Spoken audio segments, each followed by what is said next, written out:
Assalamu alaikum everyone. How are you all? I hope that everyone is well. Alhamdulillah, by the grace of Almighty Allah, I am fit and fine. So আজকে আমি আপনাদের কাছে share করতে যাচ্ছি। So I am going to share with you how I learned English. কিভাবে আমি ইংরেজি শিখেছি। So আজকের এই ভিডিওটি দেখে আপনিও উদ্বুদ্ধ হবেন যে ইংরেজি শেখার জন্য। So আমি কিভাবে ইংরেজি শিখেছি আজকে তা শেয়ার করব। আমি যেভাবে ইংরেজি শিখেছি সেটা হচ্ছে প্রথমে আমি ইংলিশটা কি আসলে সেটা আমি জানতাম না।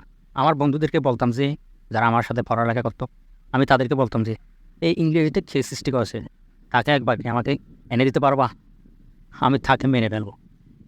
এভাবে আমি ইংলিশটাকে খুবই ভয় পেতাম।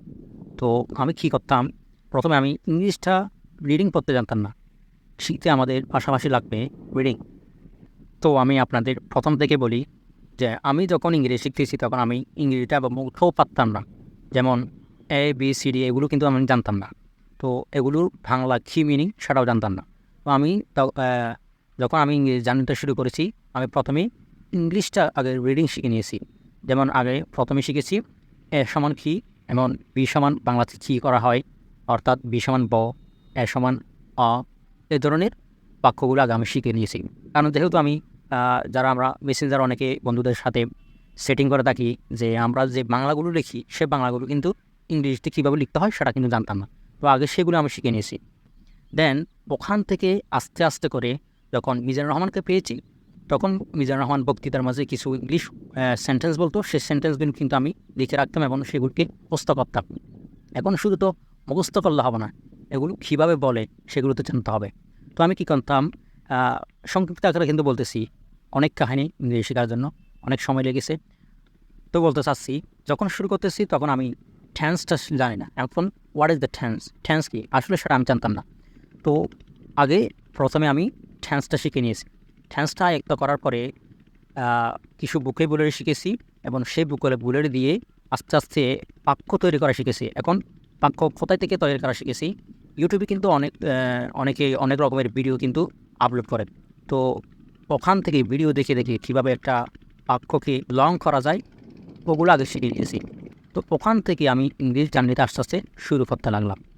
তো এখন আমি কীভাবে প্র্যাকটিস করতাম, আমি প্র্যাকটিস করতাম একটা স্ট্রাকচার নিয়ে, ওই স্ট্রাকচারটি দিয়ে আমি হাজার হাজার বাক্য তৈরি করে করে কিন্তু প্র্যাকটিসটা শুরু করতাম। এভাবে করেই আমি কিন্তু ইংরেজিটা আসলে শিখেছি। তো এখন ইংরেজি শিখতে গিয়ে আপনার কী কী সমস্যা হতে পারে, যেমন ধরেন আপনি একজন পার্টনারকে খুঁজে পাবেন না, একজন পার্টনারকে খুঁজে পাবেন না। যেমন আমার মতো আমি এখনও পর্যন্ত কারোর সাথে ইংরেজিতে প্র্যাকটিস করতে পারিনি। তো আমি কী করেছি, অনেক বিভিন্ন ধরনের মেসেঞ্জার গ্রুপ আছে, ওখান থেকে বাইরে ফরেনার কিন্তু ওখানে তারা প্র্যাকটিস করার জন্য আসেন। ওখান থেকে আমি কিছু ফরেনদেরকে নক দিতাম, ওখান থেকে তাদের সাথে হোয়াটসঅ্যাপ নাম্বারটা নিয়ে তাদের সাথে একটু একটু করে কথা বলতে বলতে এরকম আয়ত্ত করতাম।